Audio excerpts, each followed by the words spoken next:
भगवान कभी बूढ़े नहीं होते। फोटो तो कल्पना की जिसने जैसी बना दी वैसी आपने मान ली।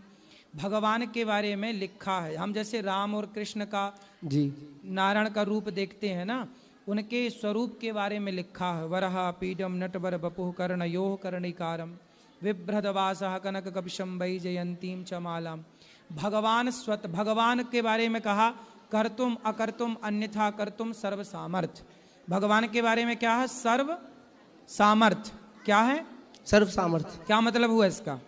वो सब समर्थ, सब चीज में समर्थ है। हाँ, वो चाहे तो अपने को सदा जवान रखें और वो चाहे तो अपने को बूढ़ा कर लें जी। तो भगवान के राम और कृष्ण के रूप में, वामन के रूप में वो सदा जवान रहते हैं। तो किसी रूप में यदि वो अपने को बूढ़ा बनाए, भाई भगवान तो सगुण ही अगुण ही नहीं कछु भेदा। भगवान निराकार भी हैं और साकार भी हैं। तो भगवान चाहे तो निराकार हो जाए। हनुमान जी लंका गए तो छोटे से बनकर गए, मसक समान रूप कपि धरी अति लघु रूप पवन सुतलीना। फिर माता सीता ने कहा कि तुम इतने से हो, रावण से और रावण की सेना से कैसे लड़ोगे? तब हनुमान जी बोले माता मैं बड़ा भी हो जाता हूँ। कैसे होते हो? तो भयं पर्वताकार शरीरा। हनुमान जी कैसे हो गए? पर्वत के समान। तो हनुमान जी हैं, इतने से हो जाएं, इतने बड़े हो जाएं। भगवान राम से मिलने गए तो पंडित जी होके गए। तो भगवान हनुमान जी तो राम के भक्त हैं ना, वो छोटे बड़े हो सकते हैं, जवान और बुढ़े हो सकते हैं। तो भगवान है ना, वो जिस रूप को चाहे कि मैं सदा जवान रहूंगा, इस रूप में सदा जवान रहेंगे। वो चाह लें कि मैं बूढ़ा हो जाऊं तो भगवान बूढ़े हो जाएं। तो भगवान के लिए ये सब नहीं होता कि भगवान जवान है कि बूढ़े। भगवान भगवान है, वो जवान हो जाएं बूढ़े हो जाएं। हम बूढ़े नहीं, हम जवान नहीं हो सकते बुढ़ापे के बाद। हम अभी चाहें कि हम 80 साल के बूढ़े हो जाएं तो हम अभी नहीं हो सकते। हम एक टाइम पर सब कुछ होगा। लेकिन भगवान आज चाहें तो जवान हो जाएं और आज ही चाहें तो बच्चे हो जाएं, आज ही चाहें तो बूढ़े हो जाएं। इसलिए वो कर्तुम अकर्तुम अन्यथा कर्तुम सर्व, वो भगवान सर्व सामर्थ्य है। वो चाहे तो चुटकी बजाए तो प्रलय हो जाए, वो चाहे तो चुटकी बजाए तो सृष्टि आ जाए। मैया यशोदा ने कहा मुंह खोल, इतना सा मुंह खोला, पूरा ब्रह्मांड नजर आ गया। जिनके इतने से मुख में पूरा ब्रह्मांड समा सकता है, वो भगवान जब चाहे जवान हो जाए, जब चाहे बूढ़े हो जाए। उनके लिए क्या बुढ़ापा और क्या जवानी। भगवान सदा सुंदर है, इसलिए उनका नाम है श्याम सुंदर। यदि किसी रूप में वो बुढ़ापे का भी अभिनय कर रहे हैं तो भगवान कर क्या रहे हैं? अभिनय। भगवान संसार में अवतार क्यों लेते हैं? परित्राणाय साधूनां विनाशाय च दुष्कृतां धर्म संस्थापनार्थाय संभवामि युगे युगे। क्यों अवतार लेते हैं? जब जब धर्म की हानि होती है तो हानि को बचाने के लिए कभी राम कभी कृष्ण, तो कभी वेदों की रक्षा करने के लिए, पुराणों को प्रकट करने के लिए वेद व्यास जी बनकर आए, तो कभी सहस्त्रार्जुन को मारने के लिए परशुराम बनकर आए। अब इन रूपों में भगवान चाहे जवान अपने आप को करें, बूढ़ा करें, वो भगवान की अपनी स्वतंत्रता है। आप ये नहीं कह सकते कि भगवान सदा जवान है, भगवान सदा बूढ़े हैं। भगवान स्वयं भगवान है, वो जब चाहे जो हो जाए। इसलिए भगवान में कोई कानून, कोई ना धर्म, भगवान के शरीर से धर्म प्रकट हुआ। ये काल हमको प्रभावित करता है, काल के वशीभूत हम हैं। भगवान काल के वशीभूत नहीं है। भगवान का नाम है कालों के काल महाकाल। शंकर जी को क्या कहा जाता है? ये कालों के भी काल है। शंकर जी कालों के काल हैं, लेकिन वो शंकर जी सदा वसंतम हृदयारविंदे भवम भवानी सहितम। जो शंकर जी कालों के काल हैं, वो शंकर जी अपने हृदय में सदा राम का ध्यान करते हैं। सोचिए राम कितनी बड़ी शक्ति है। कौन है राम, कौन है कृष्ण?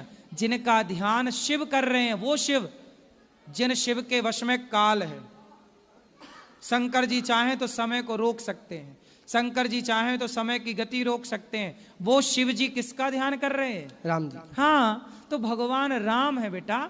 उनका जवानी और बुढ़ापे से कोई लेना देना नहीं। भगवान के संकल्प से सृष्टि होती है। किससे होती है? संकल्प से। संकल्प, ये सोचा हो गया, वो सदा जवान रहे। भगवान के लिए क्या बुढ़ापा। यदि किसी रूप में उन्होंने बूढ़े का अभिनय किया, इसमें कोई आश्चर्य तो है नहीं, है ना? महाराज जी मेरा आखिरी प्रश्न और है, समझ में आई बात? जी महाराज जी, मेरा आखिरी प्रश्न और है कि जैसे मनुष्य ये सोचता है गर्भ के अंदर कि मुझे इस बार मनुष्य योनि मिल जाए, उसके बाद इस मनुष्य योनि में दोबारा ना आना पड़े। फिर तुलसीदास जी रामायण में ये क्यों कहते हैं कि बड़े भाग मानस तन पावा, सुर दुर्लभ सब ग्रंथन गावा। ऐसा क्यों है? हाँ, तो मनुष्य शरीर तो दुर्लभ है ही ना भाई। आपको मिल गया है मनुष्य का तन, तो आपको उसकी कीमत नहीं पता। जिन्हें नहीं मिला, कुत्ते से पूछो, बिल्ली से पूछो, कि उनको बिल्ली कुत्ते को भगवान ऑप्शन दे कि भाई तुम्हें बनना हो तो क्या बनोगे, तो वो तो मनुष्य ही बोलेंगे ना। तो हम तो बन गए मनुष्य, तो कीमत नहीं है। जो नहीं बन पाए उनसे पूछो कि मनुष्यता की कीमत क्या है। इसलिए मिला है तो अब इस शरीर से ईश्वर को पाया जा सकता है तो पालो। मानव तन ही है जो ईश्वर को प्राप्त करा सकता है। दूसरे किसी शरीर में शक्ति नहीं है कि वो ईश्वर से मिलाए। इसलिए बड़े भाग्य से मिला है। फिरत सदा माया कर प्रेरा, काल कर्म स्वभाव गुण घेरा, कवहु कि नर करुणा कर देही, दे तईस बिनु हेतु सनेही। तो भगवान ने बड़ी कृपा करके दिया है, तो प्रभु का खूब ध्यान करो, भगवान का नाम जपो, खूब प्रेम करो भगवान से, और खूब पैसा कमाओ, समाज की सेवा करो और भगवान से जुड़े रहो। राधे राधे जी। महाराज जी राधे राधे। हाँ मैया, मैं मुरैना से आया। बताओ। मेरी 2 बेटी है, उसने मेरे को मार पीट के निकाल दिया घर से। बेटी ने? बेटी ने। अच्छा। और दूसरे के संग रहता है, दूसरे आदमी के संग रहता है। मेरे को मार मार के दीवार में पटक पटक के मारी, मुंह पटक पटक। कौन, बेटी ने कि बेटे ने? बेटी ने। बेटा नहीं है मेरा एक भी, लड़की है 2 बस। तो बेटियां मारती हैं आपको? आओ। शादी हो गई उनकी? शादी है, लड़का एक दोनों पे। तो आपको क्यों मारती हैं? दूसरे के संग रहता है इसलिए। कौन रहता है? लड़की दूसरे आदमी के संग रहता है। शादी वाले को तो छोड़ दिया, दूसरे के संग। अच्छा, अपने पति को छोड़ के हाँ, पराये पुरुष के संग रहती है? हाँ। तो आपने समझाया उनको? हाँ समझाया, तई मेरे को दीवार से पटक पटक के मारी, बिन ने खूब घर से निकाल दी। अच्छा, यूं तो दोनों बेटी ऐसी हैं? दोनों। फिर अब बताओ मैं क्या आपकी सेवा करूं? अब महाराज जी मैं यहाँ आवे को रह गए, आपकी कृपा है तो मैं यहाँ बनी रहा हूँ आपके पास। ठीक है मैया, आपको यहीं रहना गौरी गोपाल में। आपका ये दास अनिरुद्ध बेटा बनकर आपकी सेवा बहुत करेगा। तुम्हारी महाराज जी, बहुत कान क्या करा। आप चिंता ना करो, आप यहीं रहना। अब यहीं रहना है। अभी आपकी व्यवस्था करा रहे हैं बेटा। ले जाओ, मैया को रखवाओ, जाओ अच्छे से जाओ। बेटियों का नंबर देना, मैं बात करूंगा ना एक थोड़ी। छोड़, देखो कैसी बेटियां हैं। महाराज जी बात नहीं करते, यूं कहते मर गए, हमारा मैयो नहीं है, मर गए, यूं कहता है मर गए। देखिए, जब स्त्री के भीतर स्वार्थ चढ़ता है ना, पर पुरुष का स्वार्थ देखो, अपनी माँ को और अपने पति को और बच्चों को भी छोड़ दिया क्या? बच्चा उनके साथ रहता है, और मेरे सब गिरस्ती बेच बाँच के पैसा खाए पी के हम मार मार के निकाल दे। खूब मारी, दीवालन से पटक पटक के। तेजाब डाल रही थी मुंह में पकड़ के, तेजाब। फिर बड़ी मुश्किल से निकल के आई महाराज, ऐसे शीशी तेजाब के डारे मुंह में डाल रहा था। बड़ी दुष्ट बेटियां हैं भाई, क्या करें बताओ। ऐसी बेटियां, गजब कर दिया बेटियों ने। बहुत मारी महाराज जी, आपके पास शरण में आए। तो आपका घर कहाँ? घर मुरैना है। तो वहाँ घर पे अब किसने, कौन रहता है घर पे? कोई नहीं है महाराज जी, आदमी खत्म है गए, आदमी आए नहीं। तो आप यहाँ रहोगी तो घर पे कौन रहेगा फिर? कोई नहीं है घर पे मेरा। बेटी है तो बेटी तो बाहर आते, ग्वालियर। वे ग्वालियर रहते हैं। नहीं, आपका जो घर था वो घर पे अब कौन रहेगा? घर नहीं महाराज जी, बेच बाँच गए वो तो। अच्छा, किसने बेच दिया?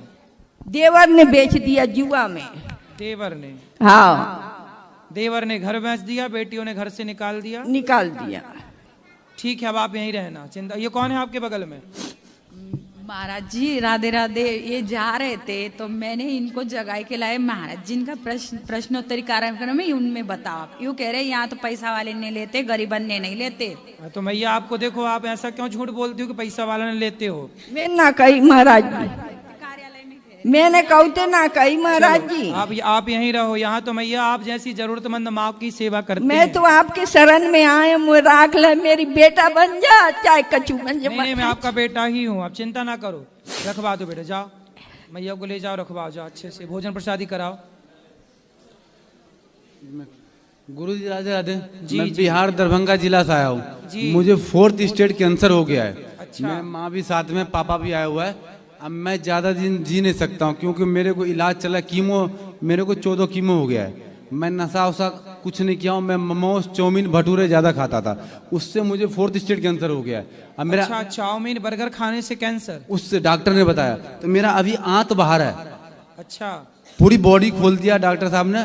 मैं 14 कीमो झेल लिया हूँ, यानी 14 बार सांप के जहर दिया जाता है मुझे। अच्छा, वो मैं झेल चुका हूँ। अब मुझे 1 साल का बिल मेरे को 36 लाख फिर डॉक्टर साहब बता दिया है। हमने गांव की जमीन वमीन बेच के भी मम्मी पापा ने मेरा सारा इलाज करवा रहा है। अभी कैंसर की दवाई अभी सिद्धू की पत्नी को हुआ था, उन्होंने बताया कि कैसे ठीक किया वैसी कर लो। अब वही हम खाना भी नहीं खा रहा हूँ मैं। हाँ, तो आपका ठीक है? अब नहीं, ट्यूमर पेट में हो गया दोबारा, फिर हो जाएगा सही। दोबारा कैंसर का ट्यूमर हो रखा है। डॉक्टर साहब ने मेरे को 40 लाख का बिल दे दिया 1 साल का। फिर दोबारा बोला आपका अभी इलाज चलेगा, और अभी जो रसिया में जो इंजेक्शन लॉन्च हुआ है वो जो मुझे पढ़ना है, 2 लाख का एक करीब इंजेक्शन इसमें लिख रखा है, चलो मुझे भगवान पढ़ना सब है। ठीक करेंगे, जरा मेरे को भगवान हेल्प सब चाहिए बढ़िया था। होगा। आप खाने पीने पे कंट्रोल करो, सब सही होगा।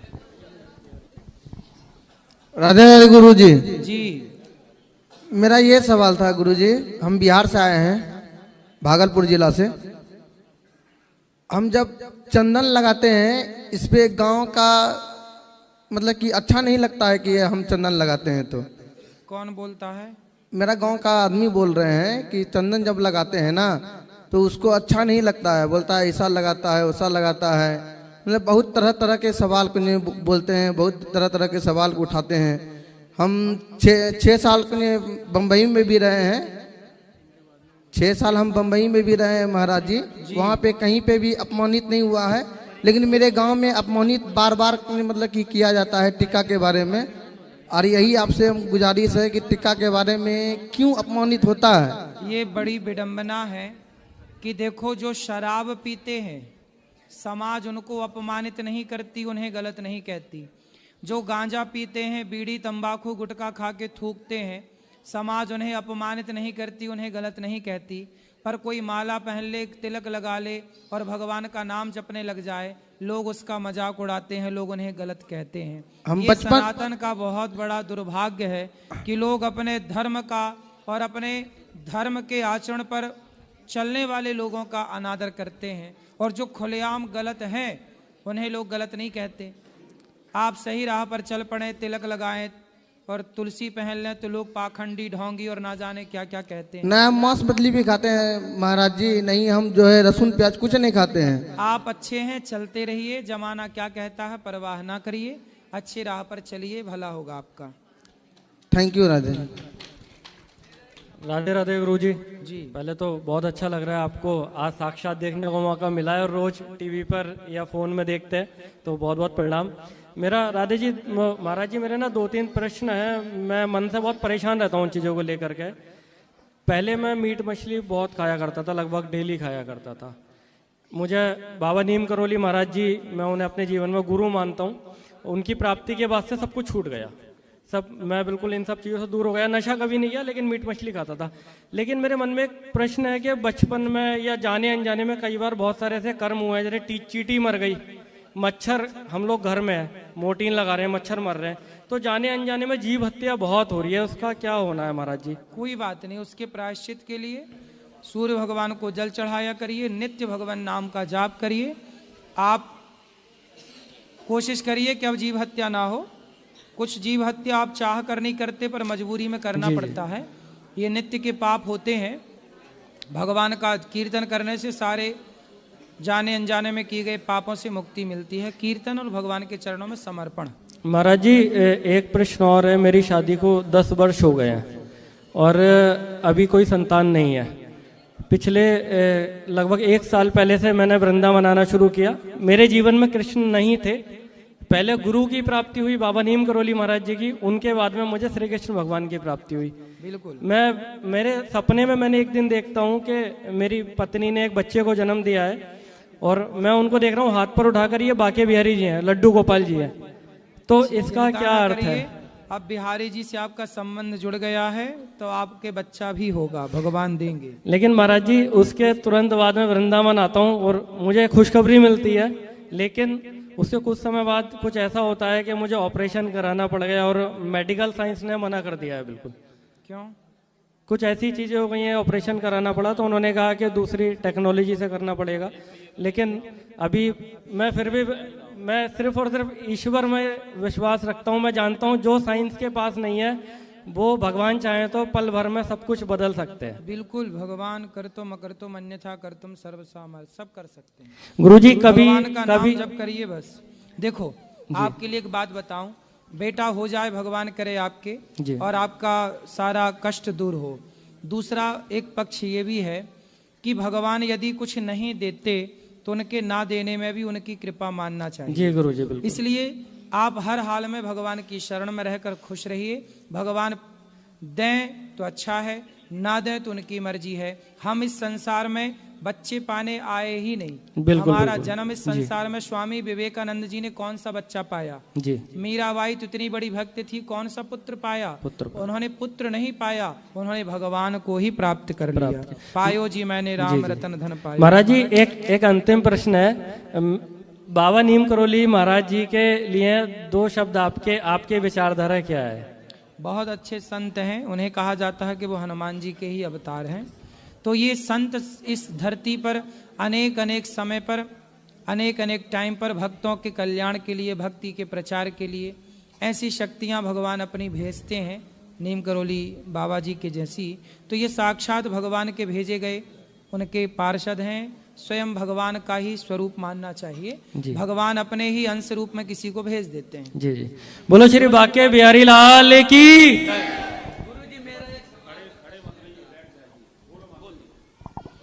जय श्री नारायण। बेटा जी ठीक हो? आपका कंधा कैसा है? ठीक है। आपका था ना, मैंने देखा था। हाँ सही है। 2020 से मैं आपकी कथा सुन रही हूँ। कोरोना काल से 3 बार मैं आ चुकी हूँ, श्रोती हूँ। मार्च में पूरी कथा सुनी, दिसंबर में पूरी कथा सुनी मैंने आपकी। आती थी जाती थी। तो पहले मैं ना नया था ना, तो मैं आपकी कथा ऐसे कर देती थी। मेरे तो घर की बातें कई लोग करते हैं। फिर बाद में मैंने सोचा कि ये तो एक पंथ 4 काज कर रहे हैं। जो घर में क्लेश होगा तो भगवान का नाम कैसे, ध्यान कैसे लगेगा जी? क्लेश होगा, सास बहू का हो चाहे भाई किसका भी हो, तो ध्यान कैसे लगेगा? फिर मैंने सोचा उस वक्त के बाद तो मेरा हर वक्त भाई बैठी है पूछ लो, हर वक्त यही कथा चलती है। मेरे गुरु जी हैं, पर मैंने आपसे बहुत कुछ सीखा है। आपसे मैंने एक बात बहुत अच्छी सीखी है, खुश रहो और खुशियाँ बांटो। आप भी खुश रहते हो, मस्त रहते हो, मैं भी आप मस्त रहती हूँ और खुशियाँ बांटती हूँ। हाँ जी, तो मेरा ये प्रश्न है मेरे 2-3 प्रश्न है कि अनन्यता क्या होती है? अनन्यता, आप कहते हो ना धार्मिक प्रश्न पूछा करो, तो ये अनन्यता। हाँ जी।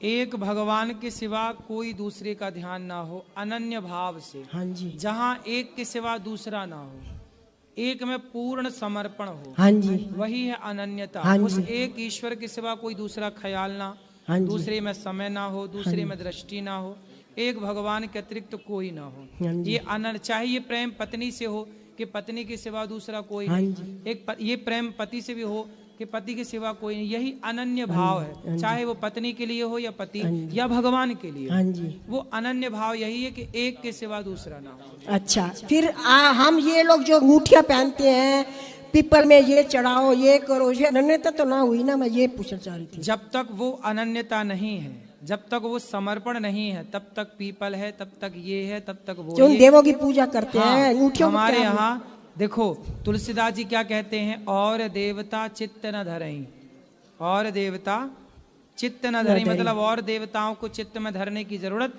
नहीं है। एक राम चित्त में बैठे हों बस। अच्छा। लेकिन जब राम पूर्ण बैठ जाएं तब फिर दूसरे की जरूरत नहीं है। जब तक राम ना बैठे हों तब तक इस देवता उस देवता के पास लोग भटकते हैं। अकामः सर्व कामो वा मोक्ष कामा उदारधि तीव्रेण भक्ति योगेन यजेत पुरुषम परम।